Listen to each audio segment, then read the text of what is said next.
Жас, не деп жасым? Ертеңнен бастап тентек болып бірде-бір баламен төбелеспеймін. Егер өз тисіші, онда қойды. Әйтпесе, көкіңді там де. Ал егер қоймасашы? Егер бұл мәселе осымен бітеді. Екінші мәселеге көшеміз. Жаман сөздер айтпайсың, сайтан, есуас, кешші, ақмақ секілді. Оның орнына жарамайды, мұның тәртіпсіздік, ұят болады деген сөздер айту керек.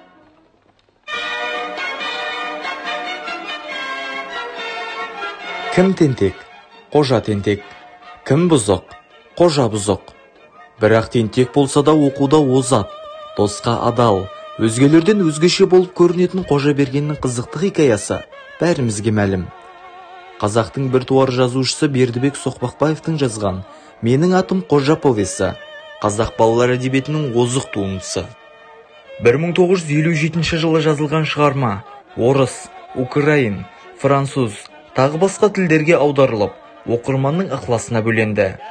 1963 жылы Қазақфильм студиясы кітап желісі бойынша «Менің атым Қожа» фильмін көрерменге ұсынды. Күллі қазақ сүйіп оқитын кітаппен, қайта көрсеңде жалықпайтын фильмнің балаларға рухани азық, тәрбие бастауы болатыны күмәнсіз.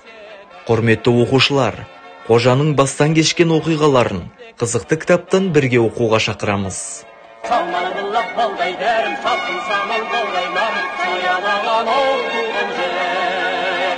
Sağındırdım sözüyle ağır